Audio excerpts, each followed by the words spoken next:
Ayan ma'am, ganito po yung printer nyo. So, yung sa inyo po, tumagas yung dito sa gilid. O may ink dito. So, ibig sabihin nalagyan po ng ink dito banda.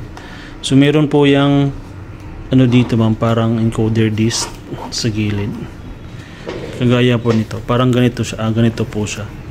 Ayan. So, ganito po nangyari ma'am, nalagyan po ng ink dito sa inyo. Naabutan po siya. So, kaya po siya nagja-jump, kaya po siya nagla-line. So dapat ganito po yung ano niya, yung normal niya. So pareho po nito ma'am. Nalagyan ng ink, natuyuan po, tumigas yung ink, so hindi na po siya matatanggal. So parang nagasgas na din po siya. So ganito lang po yung linisan natin ma'am. Parang nakaganon po to dito sa gilid. Ayan, yan. So lilinisan lang po siya ng ano, cotton bud, yung ganito. So yung cotton bud po, parang lagyan lang po siya ng tubig, tapos ganun nyo lang po. Okay, so dito po yun sa gagawin ma'am. Buksan po siya sa harap.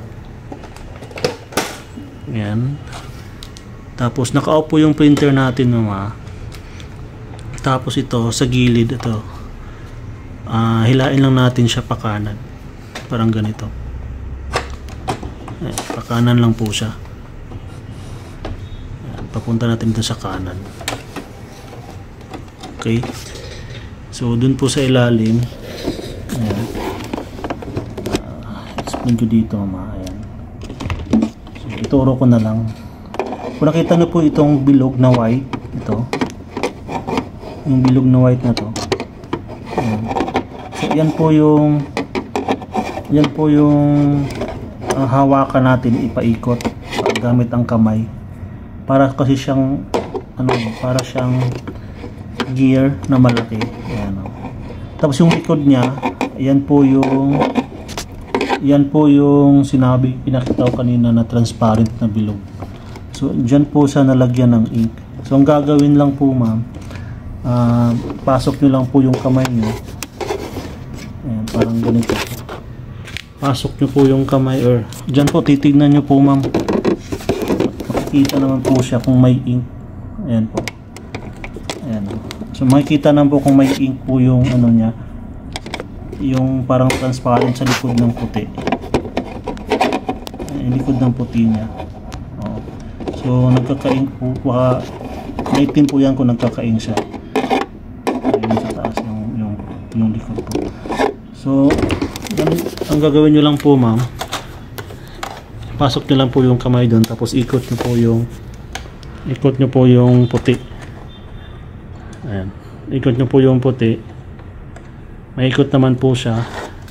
Tapos titignan nyo po kung yung likod, kung merong ink.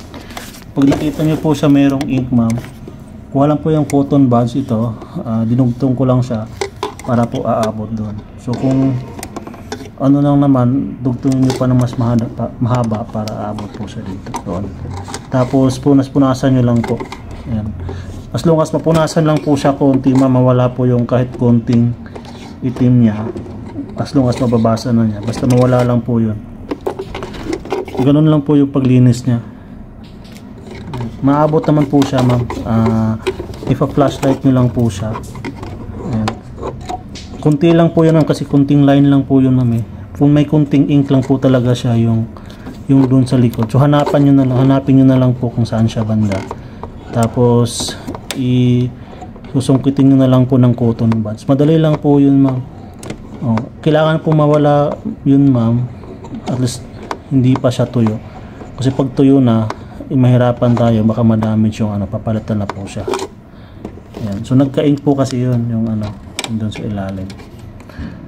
Okay. So yun lang po yung gagawin ma'am. As much as possible magawa po siya kaagad para hindi po siya matuyo. Ayan. So cotton buds lang na tubig lang po, wag po alcohol. Basahin lang po ng tubig. So bawal po alcohol ilagay sa cotton buds. Ayan ma'am, nasusungkit ko naman, naabot ko naman po siya yung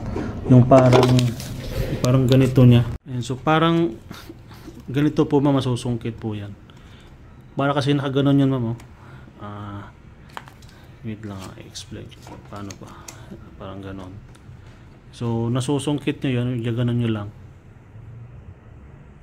Basta matanggalan siya konti, ma'am. Ayos lang yun. Parang ganon nyo lang. Tapos sa kabila. Okay lang yun, ipupost nyo pa, maano po yun, ma'am. Basta may kunting ink lang po yun na hindi niya nababasa, kaya po nagla-line po siya. Kahit may kunting naiwan na ink, okay na po yun. Basta as lang mabawasan lang niya. So, ganun lang po siya. Ayan. Sana magawa po.